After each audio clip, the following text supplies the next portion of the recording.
You know that specific smell of a VIP lounge at 2 o'clock a.m.? It's a cocktail of desperation, spilled Grey Goose, and perfume that costs $400 an ounce, but still smells like a funeral home cover-up. That's my office. Or at least, it was. I was standing behind the velvet rope of Club Sanctum, wearing a black uniform that fit a little too well, designed to make me look like furniture with a pulse. Bass from the main floor was vibrating through the soles of my shoes, cheap, non-slip rubber soles, not the Laubautins I used to wear when I actually owned a place like this. That's the thing about nightlife. It remembers your face, but it forgets your name the second your credit limit drops. Then she walked in. Claudia Haynes. She didn't just walk, she glided, like she was on a conveyor belt made of other people's money. She was wearing a white mink coat that looked like it had been skinned alive 5 minutes ago, and her eyes were scanning the room for someone to victimize. That someone, invariably, was me. "Check my coat, sweetie." The coat hit me in the chest before I could even raise my hands. It was heavy, reeking of cold air, and that distinct, metallic scent of new money that hasn't learned manners yet. I caught it, because instinct is a hard thing to kill. My fingers dug into the fur hard enough to bruise the hide. "You dropped a hanger last time," Claudia sneered, not even looking at me. She was busy admiring her reflection in the darkened window of the DJ booth. "If you ruin the lining, I'll have it deducted from your, whatever it is you earn. Tips, peanuts." I didn't say anything. I just tagged the coat. "Ticket number 666. If she noticed the irony, she was too busy checking her teeth for kale or cocaine. "Listen, before I go any further into how I dismantled this woman's life brick by gilded brick, do me a favor and hit that subscribe button and give this a like. It keeps the algorithm fed, and frankly, after what I'm about to tell you, you're going to want to be notified when the legal updates drop. It's the only tip I'm asking for today." Back to the fur. I watched Claudia sashay into the VIP section, bypassing the security guard who looked like a shaved gorilla in a suit. He nodded at her. Everyone nodded at her. She was the wife of Elliot Haynes, the tech CEO whose company Sphere had just acquired half the downtown district. In this ecosystem, Claudia was an apex predator. I was Krill, but Krill have a way of clogging the engines if there are enough of them, or if one of them is smart enough to know how the engine works. 2 years ago, I wasn't holding coats. I was the one throwing them. I owned the Velvet Room 3 blocks down. It was sharper, darker, cooler. We didn't let people like Claudia in because they ruined the vibe. They treated the staff like NPCs in their personal video game. I had a strict no assholes policy, and Claudia Haynes was the patron saint of assholes. I remember the first time I denied her entry at the Velvet Room. She looked at me like I had spoken in tongues. "Do you know who my husband is?" she had hissed, her face turning a blotchy shade of indignity. "I don't care if your husband is Jesus Christ in a Yeezy collab," I had told her. "You're not on the list. That was my mistake." Not the denial, that was a pleasure, but underestimating how much free time a bored trophy wife with a vindictive streak has. Now, I stood in the shadows of Club Sanctum, watching her hold court, who was sitting on a tufted leather banquette that I knew for a fact hadn't been deep cleaned since 2019. She was snapping her fingers at a waitress, a girl named Sarah who was putting herself through law school and didn't deserve to be treated like a servant in a Victorian melodrama. "More ice," Claudia barked. "And tell the bartender this vodka tastes like tap water." I want the bottle opened in front of me. I adjusted my earpiece. "Sarah," I murmured into the mic, my voice flat, "just bring her the bucket. Don't engage. She's looking for a fight to spice up her Tuesday." Sarah looked over at me, her eyes wide and grateful. I gave her a microscopic nod. That's what I was now. The shadow manager. The ghost in the machine. The management at Club Sanctum kept me around because I knew where the bodies were buried, literally, in terms of plumbing disasters, and metaphorically, regarding the liquor license loopholes. They thought I was broken. They thought I was just happy to have a paycheck after my world imploded. They didn't know I was taking notes. Claudia laughed, a sound like glass shattering in a dishwasher. She was leaning into a guy who definitely wasn't Elliot. He was young, probably a personal trainer or a brand ambassador for tequila company, with hair so gelled it could withstand a hurricane. She ran a manicured hand down his arm, right in the middle of the club, under the lights. "God, service here has gone downhill," she announced loudly, making sure her voice carried to my station. "It's just so pedestrian. Ever since they started hiring the refugees from that failed club down the street." She meant me. She knew I could hear her. It was part of the ritual. She needed to remind me every single week that she had won and I had lost. I looked down at the fur coat in my hands. It was soft, expensive, and completely vulnerable. For a second, imagine taking a pair of shears to the lining. Just a small snip, a loose thread that would unravel the whole structure over time. But that was petty. That was amateur hour. I wasn't interested in ruining a coat. I was interested in ruining the person wearing it. I hung the coat up with exaggerated care, smoothing the bristles.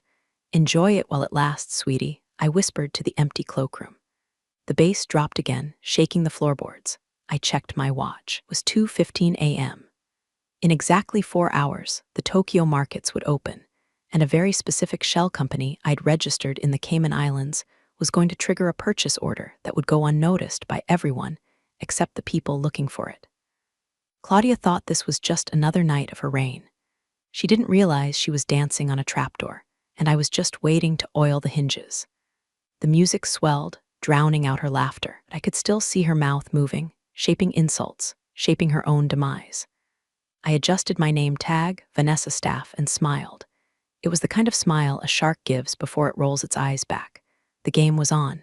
If you think the fur coat was the peak of it, you've clearly never worked service for the 1%.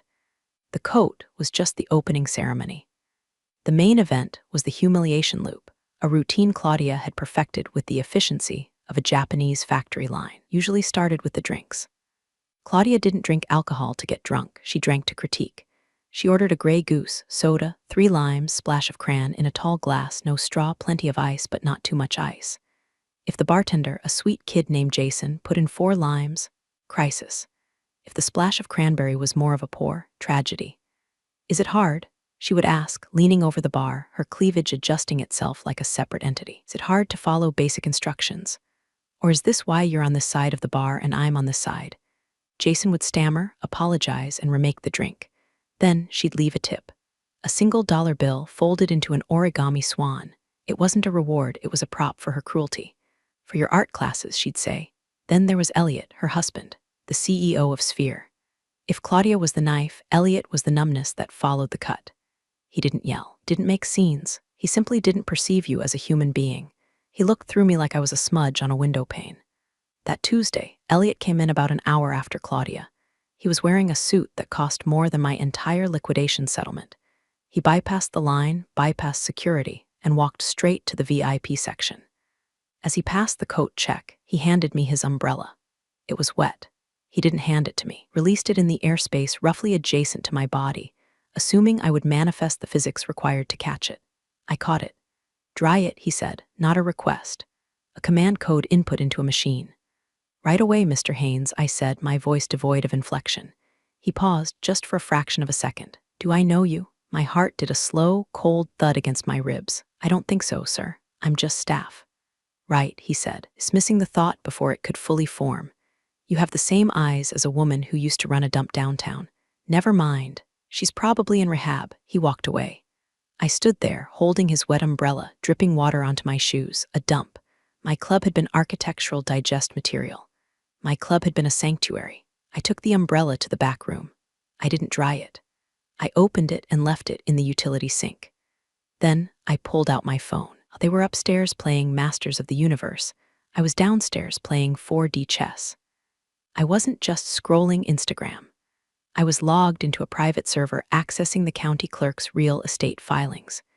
You see, Club Sanctum wasn't owned by a person.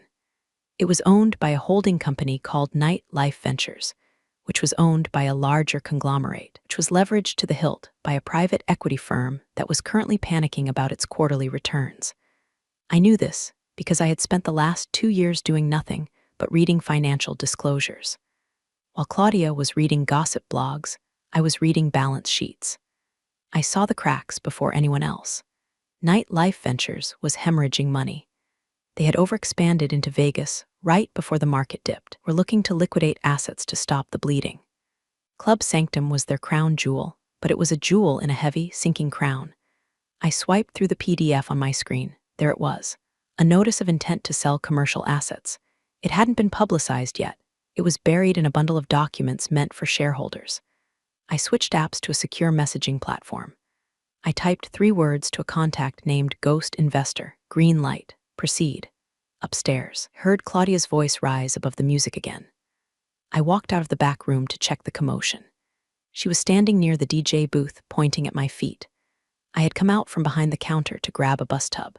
Look, she shrieked, grabbing Elliot's arm. I told you, look at her shoes. Are those orthopedic? Oh my God, Elliot, it's like a nursing home caught fire and they wandered in here. The group around her laughed. It was a sycophantic, ugly sound. I looked down at my black, sensible, non-slip work shoes. They were ugly. They were practical. They kept me standing for 10-hour shifts while I plotted their destruction. Comfort is key when you work for a living, Mrs. Haynes, I said. I didn't shout. I just projected, using that bar owner voice that cuts through bass. The laughter faltered for a second. Claudia's eyes narrowed. Excuse me? She stepped closer, invading my personal space. Did the furniture just speak? I said. I looked her dead in the eye that these shoes have good traction. Which is important. You never know when the floor is going to get slippery. Is that a threat? She scoffed. It's a safety tip, I said, picking up the bus tub filled with their empty, wasted champagne glasses. Floors change, management changes. Everything is slippery eventually. Fire her, Claudia said to the general manager, who had just rushed over, sweating. Gary, fire this grim reaper right now.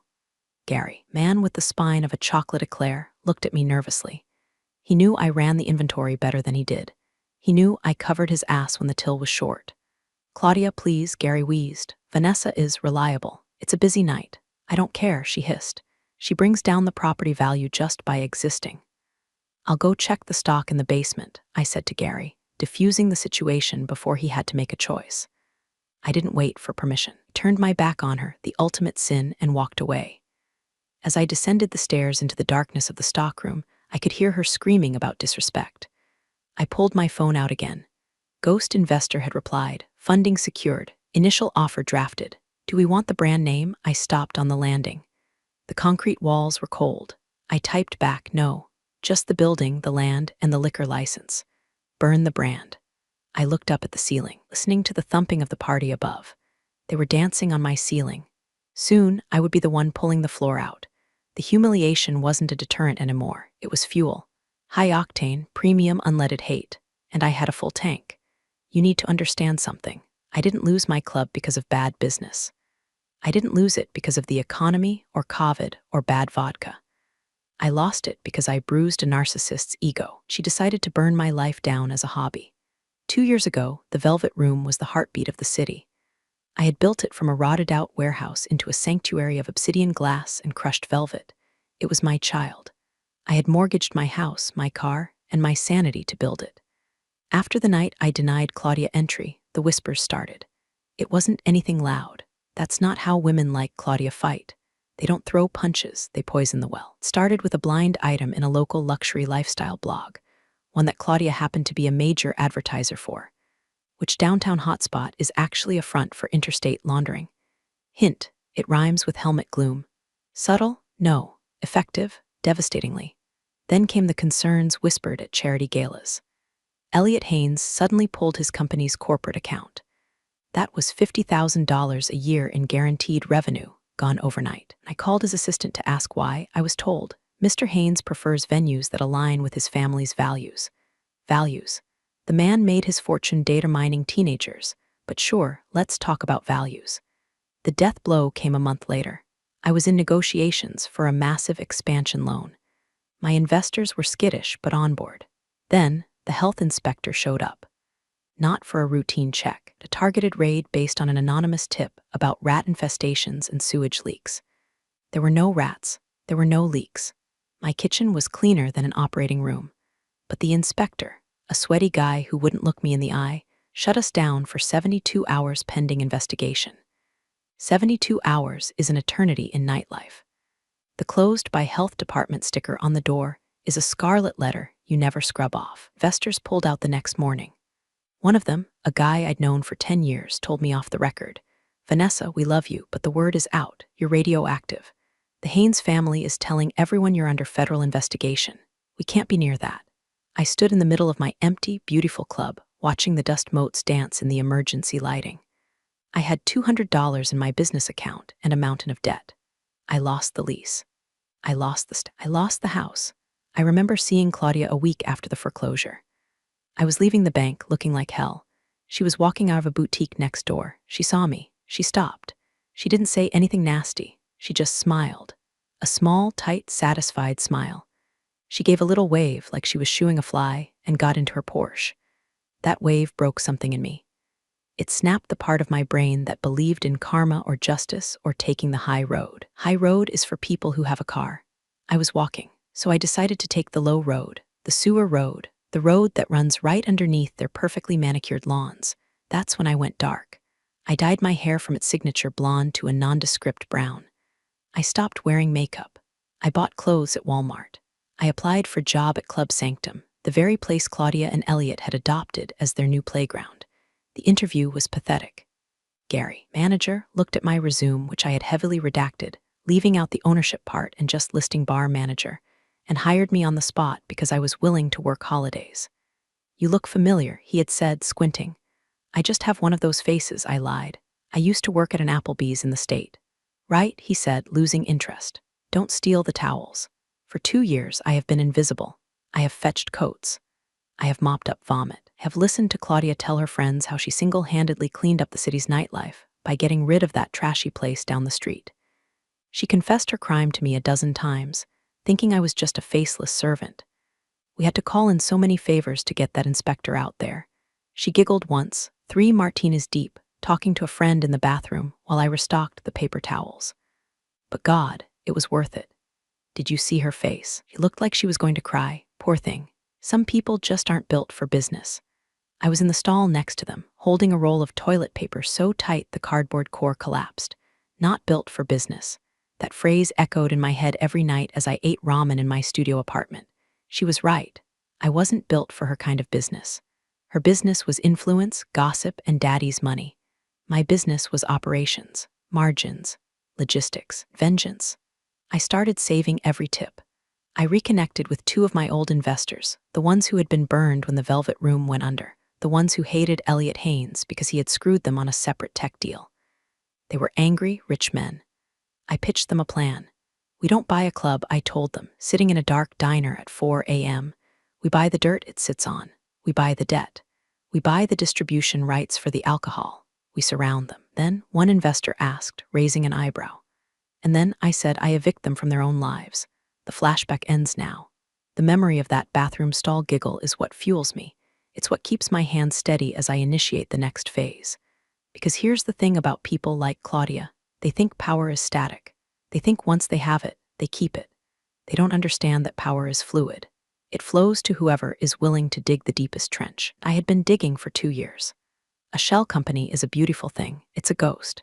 It has no face, no soul, and most importantly, no name attached to it that anyone would recognize. Mine was called VMB Holdings. To the casual observer, it looked like a boring real estate investment trust based out of Delaware. To me, VMB stood for Vengeance is my business. Okay, that's cheesy, but when you're eating gas station sushi for dinner, you're allowed a little internal melodrama. While Claudia was complaining about the thread count of the napkins in the VIP lounge, I was finalizing the acquisition of Sanctum's biggest weakness, their liquor license distributor. See, in this state, liquor laws are archaic. Distributors have monopolies over certain territories. If you control the distributor, you control what flows into the glass. And if nothing flows, the party dies. I met my silent partners, let's call them Mr. X and Mr. Y, in the back of a 24-hour laundromat. It was the only place loud enough to mask a conversation, and weird enough that no one from Claudia's circle would ever be caught dead there. The paperwork for the distributor is signed, Mr. X said, sliding a thick envelope across a folding table. He was wearing a tracksuit, but the watch on his wrist cost more than the building we were sitting in. Now effectively own the exclusive rights to supply Sanctum with everything from vodka to vermouth. And the building? I asked, lighting a slim cigarette. I don't chain smoke Marlboros like a trucker, but I've developed a habit. It gives me something to do with my hands so I don't strangle people. The bank accepted the offer on the mortgage note, Mr. Y added, grinning. He hated Elliot Haynes with the fire of 1,000 suns. Elliot had once publicly corrected Mr. Whitaker's pronunciation of Pinot Noir in front of a date. Petty? Yes, but rich people wars are started over less. Technically, as of this morning, VMB Holdings owns the debt. You can foreclose or you can renegotiate. I don't want to foreclose, I said, exhaling a thin stream of smoke. Not yet. I want to be the landlord. You want to charge them rent? No, I smiled, ash flickering. I want to change the locks. Back at the club, the atmosphere was getting rowdy. It was Friday night now. The bridge and tunnel crowd had mixed with the high society types, creating a chaotic energy that usually resulted in broken glass and bad decisions. I was back in uniform, bussing a table near the dance floor. Claudia was there, of course. She was practically a fixture, like the chandelier or the black mold in the basement. She was standing on a sofa, shoes on, which drove me insane, waving a bottle of Ace of Spades. Woo, she screamed, I love this song. The song was about struggle and grinding your way out of poverty. The irony was lost on her. I walked past her table. She looked down at me. Hey, you waitress, I stopped. Yes, ma'am, take this away, she gestured to a barely touched fruit platter. The melon is soggy, it's disgusting. It tastes like poverty. I'll handle that, I said, taking the platter. And bring me another bottle, she commanded. Chop, chop. I walked to the bar. I punched in the order. But then I paused. I pulled out my phone. I logged into the distributor portal, the one I now owned access to. I found the account for Club Sanctum. I flagged it. Status, credit hold. Delivery suspended. I confirmed the change. Within 24 hours, the club would run dry. No more Ace of Spades. No more Grey Goose. Would be serving whatever swill was left in the basement until they paid a reconnection fee that I set. And I was going to set it astronomically high. I brought the bottle to Claudia. I poured it into her glass with perfect technique, the bubbles settling just right. Finally, she huffed. Did you grow the grapes yourself? You're so slow. Just ensuring quality control, Mrs. Haynes, I said smoothly. Whatever, she dismissed me. Go find me a straw. A black one. Clear ones look cheap.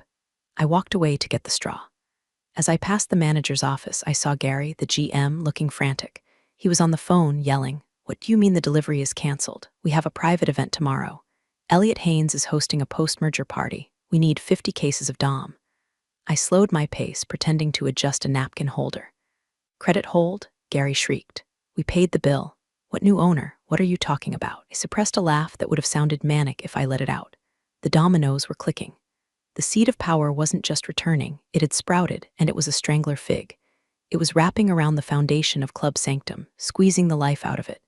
I grabbed a black straw from the supply bin. I walked back to Claudia. Here is your straw, ma'am, I said, placing it in her glass. About time, she muttered, taking a sip. I watched her drink. I watched her enjoy the expensive champagne that her husband's credit card paid for. I watched her oblivious arrogance. Drink up, Claudia, I thought. It's the last bottle of the good stuff you're going to see for a long time. I checked the time. My shift ended in 10 minutes. I had a meeting with a locksmith at 4:30 a.m. The walls were about to close in, and I was holding the remote control. Paranoia is a slow-acting poison, and I was administering it in microdoses. Saturday night? The night of Elliot's big post-merger bash. The club was packed. The air was thick with cologne and entitlement. But things were off. It started at the valet. I had accessed the third-party valet software system. It turns out the password was password 123 because security is a myth, and I had made a small adjustment to the VIP list.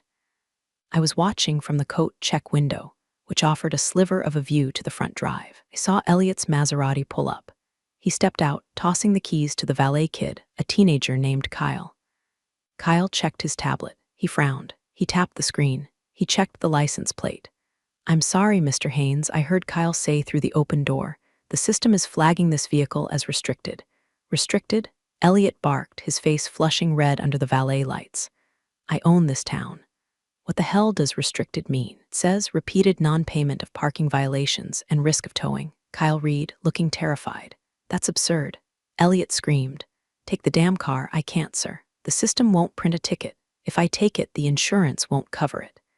Elliot Haynes, the billionaire tech mogul, had to park his own Maserati. He had to drive it 3 blocks away to a public garage and walk back in the slush. When he finally stormed into the lobby, his Italian loafers were stained with road salt. I was there, holding a towel. Rough night, sir? I asked, my face a mask of concern. He snatched the towel from me without a word, wiping his shoes furiously. Incompetence, he muttered. Surrounded by incompetence. It must be a glitch, I offered helpfully. Computers are tricky. He glared at me, then stormed inside.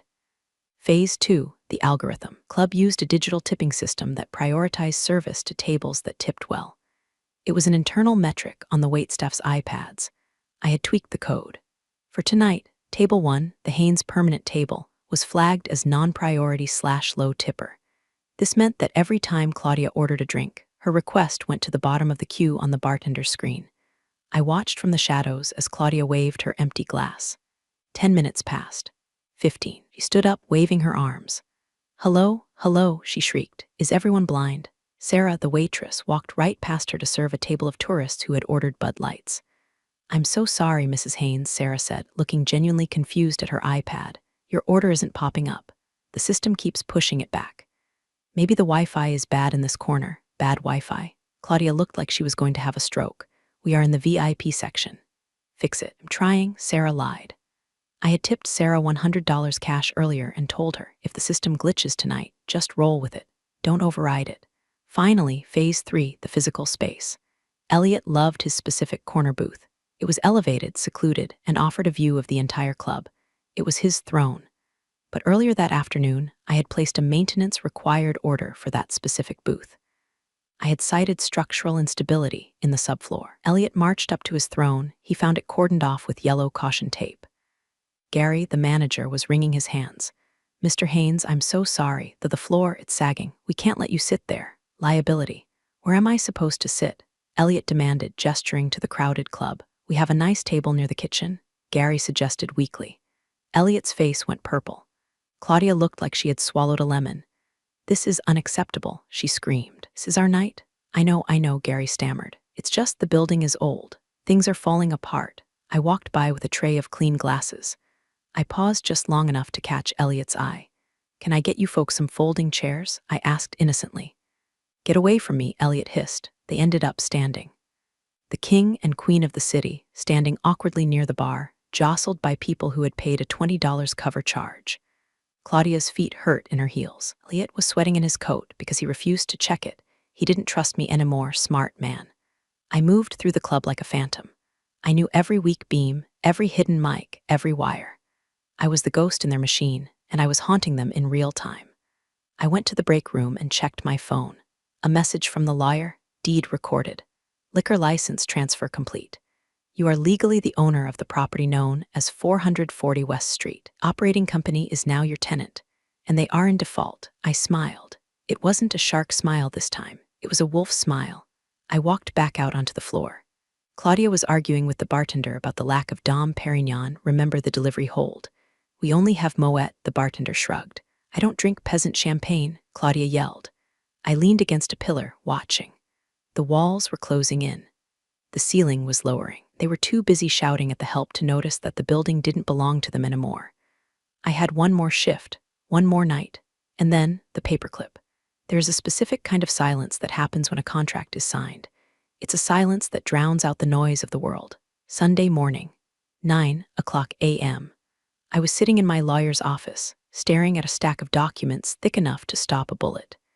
"This is it," my lawyer, sharp woman named Jessica who wore suits sharper than her name, said.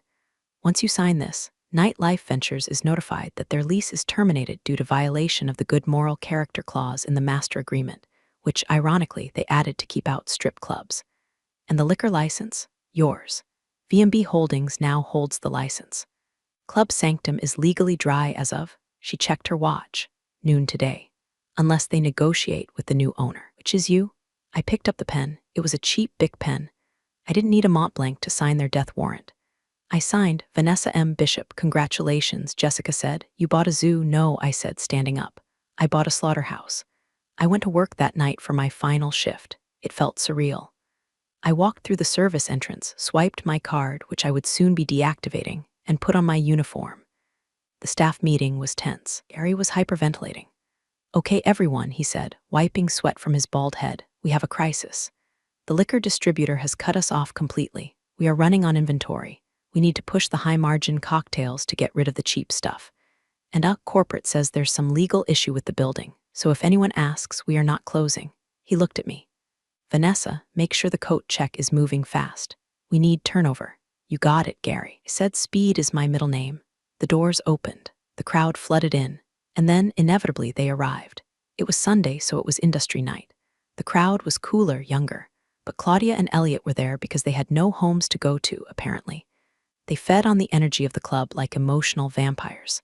Claudia looked furious. Her hair was pulled back tight, pulling her face into a permanent sneer. She marched up to the counter. She didn't even say hello. He didn't look at me. She just unhooked her fur, a silver fox this time, and threw it. She put actual force into it. It wasn't a toss, it was a pitch. The heavy fur bundle hit me in the face. The clasp scratched my cheek. A tiny drop of blood welled up. Oops, Claudia said, deadpan, slippery fingers, hang it up. And don't steal anything from the pockets. I stood there. The fur was on the counter. My cheek stung. In the past, I would have apologized. I would have bowed my head. I would have suppressed the rage until it became a tumor. But today I owned the counter. I owned the floor she was standing on. I owned the air conditioning unit blowing on her fake tan. I didn't pick up the coat. I looked at it, then I looked at her. Pick it up, she snapped. I have a table waiting. No, I said. The word hung in the air. It was a small word, but it landed like a grenade. Excuse me, Claudia laughed, a nervous, jagged sound. Did you just say no? I said no, I repeated. I reached up and touched my cheek. I looked at the blood on my finger. Are you on drugs? She asked, looking around for an audience. Gary, get over here. The coat girl is malfunctioning. Gary rushed over, looking like he was about to cry. What is it now? She refused to check my coat. Claudia pointed a manicured talon at me. And she's bleeding. It's unsanitary. Gary looked at me. Vanessa, just hang up the coat, please. Can't deal with this tonight. I looked at Gary. He was a good man mostly. Just weak. I can't, Gary, I said, calm as a frozen lake. Why not? Because I said, leaning forward, my voice dropping to a whisper that only they could hear. I don't work for you anymore, you? You quit? Gary asked, confused. Not exactly, I said. I looked past them. In the background, near the VIP stairs, I saw one of my silent partners, Mr. X. He was leaning against the railing, sipping a soda. He caught my eye and nodded. It was time. I'm not quitting, I said to Claudia, my eyes locking onto hers. I'm promoting myself. You're delusional, Claudia spat. Pick up the coat or I will have you dragged out by security. Security, she yelled, waving at the bouncer. The bouncer, a guy named Mike who I had shared lunch with every day for 2 years, walked over. He looked at Claudia. Then he looked at me. Mike, throw her out, Claudia commanded. Ike crossed his arms. I can't do that, Mrs. Haynes. Why the hell not? Because Mike said, looking at the floor, she signs my checks now. Claudia froze. What? I reached under the counter and pulled out a single paperclip. I used it to attach a small, folded piece of paper to the fur coat that was still lying on the counter. I think you dropped this, I said. What is that? She asked. It's a receipt, I lied. Actually, no, it's a notice. I checked the time. 11:59 p.m. Part 6 is over, I whispered to myself. What are you mumbling? Claudia demanded. Just counting down, I said. Midnight, the witching hour, I smiled. The blood on my cheek felt like war paint. Get ready, Claudia, I said. The floor is about to get very, very slippery. Let's rewind a few hours before the coat hit my face, before the bouncer refused to move. 3:00 a.m. Sunday morning, technically. The club had closed for the night. Cleaning crew hadn't arrived yet. It was just me, the silence, and the smell of stale beer. I had the keys, not the staff keys, the master keys, the ones handed to me by the courier along with the deed. I walked the floor of Club Sanctum alone. It's strange being in a nightclub when the music is off.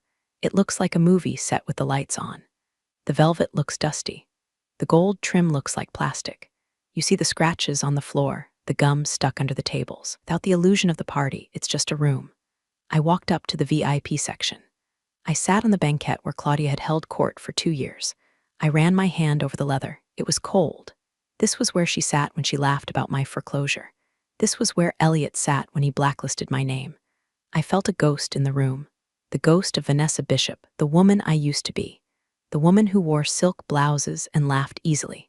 She died 2 years ago. The woman sitting here now was made of scar tissue and iron. I reached into my pocket and pulled out a tube of lipstick. Ruby Woo. It was the shade I used to wear every night at the Velvet Room. I hadn't worn it since the day the inspectors shut me down. I walked to the large mirror behind the bar, the one Claudia loved to check her reflection in. My hand didn't shake. I wrote on the glass in thick, red letters, check your access. It wasn't a threat. It was advice. I went to the DJ booth. I powered up the sound system. I didn't blast techno. I put on a track that I used to play at closing time at my old place. A slow, haunting jazz cover of Everybody Wants to Rule the World. I stood in the center of the dance floor, letting the music wash over me. I wasn't dancing. I was measuring the space. I was reclaiming the air rights. For 2 years, I had made myself small. I had hunched my shoulders. I had lowered my voice. I had dulled my eyes. I stood up straight. I stretched my arms out. I took up space. I am the owner, I said to the empty room. The acoustics were terrible. I'd have to fix that. I went to the office. I sat in Gary's chair. I didn't touch his computer. I just left a single envelope on his desk. Inside was the new organizational chart. His name was still on it as assistant manager. I wasn't cruel. Gary was a survivor like me. He just picked the wrong side. There was another list in the envelope. A do not admit list. It had 2 names on it. I walked back out to the coat check. This was my prison cell, my cage. I started cleaning it. I threw away the cheap hangers. I threw away the generic claim tickets. I replaced them with the heavy, matte black cardstock tickets I had ordered, the ones with the VMB Holdings logo embossed in gold. I was rebranding the dungeon. I looked at my reflection in the plexiglass window. Mousy brown hair was still there, but the eyes were different. They were lighter, harder. I remembered something my father told me before he died. He was a union rep for the steelworkers, a tough old bird who smoked unfiltered Camels. V, he'd said, if you're going to burn a bridge, make sure you're on the side with the fire extinguisher. I patted my pocket. I had the fire extinguisher. I had the water hose. I had the whole damn fire department. The sun started to come up, leading gray light through the emergency exits. I went to the staff locker room. I changed into my uniform for the last time. The black pants, the polo shirt that smelled like polyester and shame. I looked at myself in the locker mirror. Showtime, sweetie, I whispered. I applied the Ruby Woo lipstick. It looked jarring against the drab uniform, a slash of war paint, a warning signal. When the staff started trickling in for the Sunday night shift, they noticed. Whoa, Vanessa, Sarah said, tying her apron. Nice lipstick. Hot date tonight? Something like that, I smiled. You seem different, Mike the bouncer noted, cracking his knuckles. I feel different, Mike. Good different? The best kind, I said. The kind where the bad guys lose. I had pulled Mike aside 10 minutes later before the doors opened. I showed him the paperwork. I showed him the signature. I told him what was going to happen. Mike had grinned. It was a terrifying, beautiful grin. Hated Claudia. She had once poured a drink on his shoes because he didn't open the rope fast enough.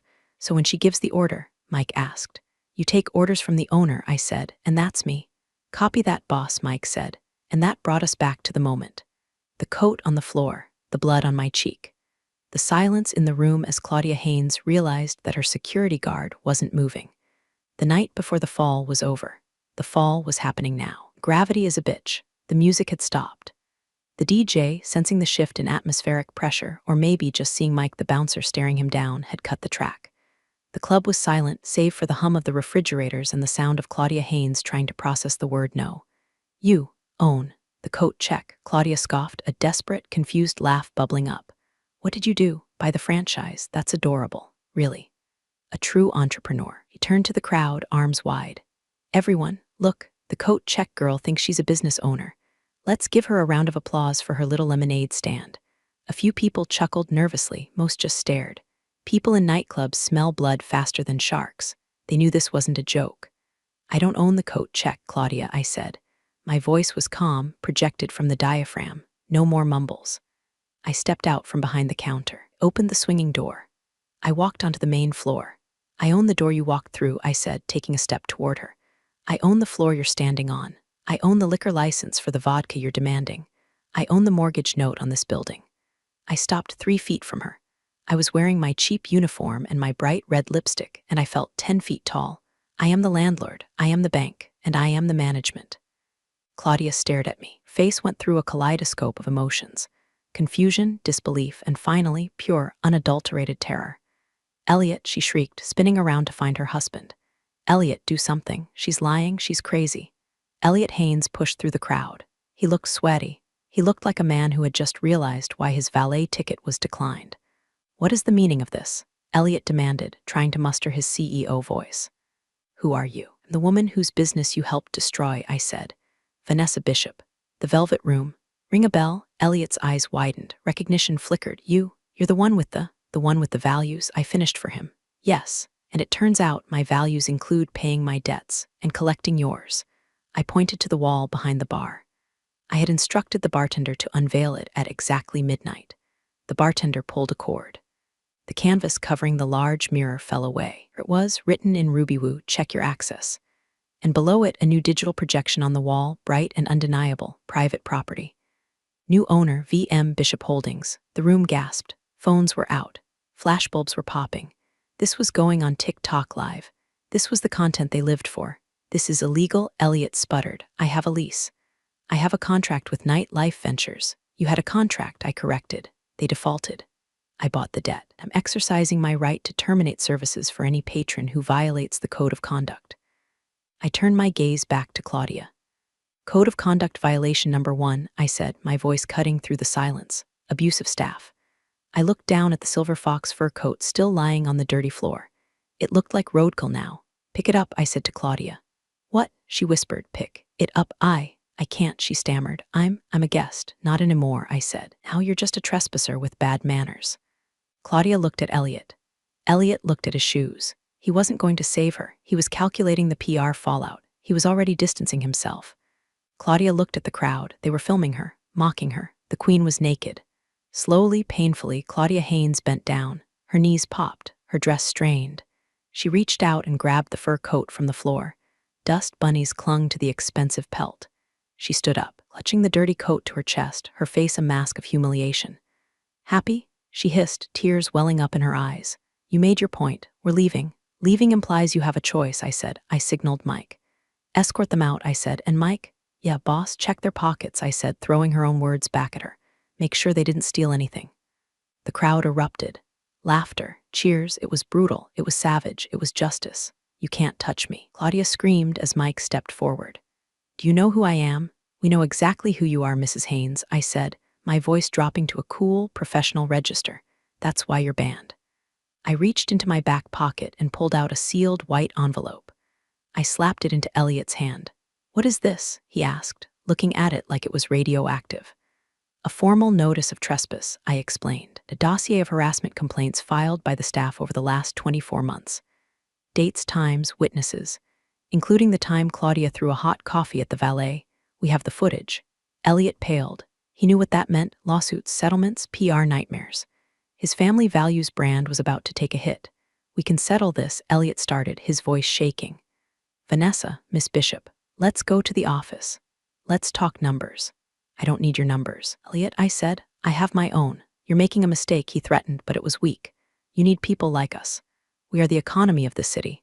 No, I said, stepping closer, smelling the fear coming off him. It smelled like sweat and expensive dry cleaning. You're the parasites. The economy is the people serving your drinks, parking your cars, and fixing your AC. And we're tired of you. I turned to Claudia. She was shaking, clutching her dirty coat.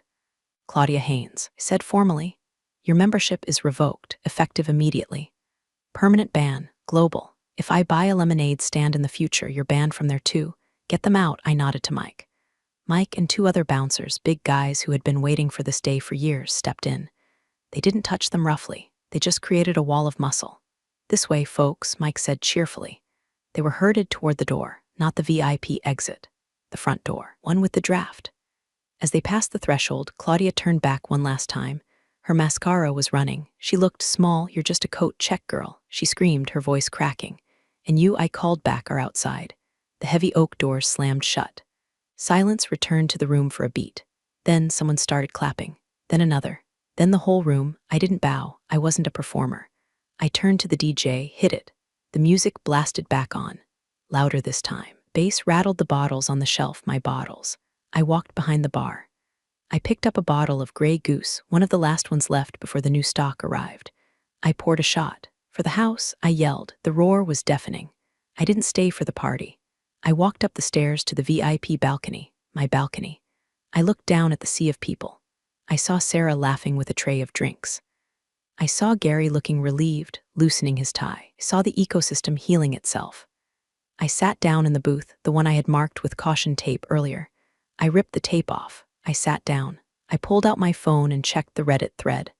Update, she's gone, I typed, and I didn't even have to use the sriracha. I closed my eyes and leaned back. My feet hurt. My cheap shoes were pinching my toes. But for the first time in 2 years, I didn't care. I wasn't the help. I wasn't the victim. I was the house. The house always wins. So, to answer your question, Yes, revenge is a dish best served cold, preferably in a VIP lounge you just bought from under your enemy's feet. Now, if you'll excuse me, I have a club to run. And a new rule to post on the door: be nice or get out. Check your access, sweetie. And that's how it all played out. Funny how life can twist itself into knots and then somehow straighten out again. Yeah. Thanks for listening and being here.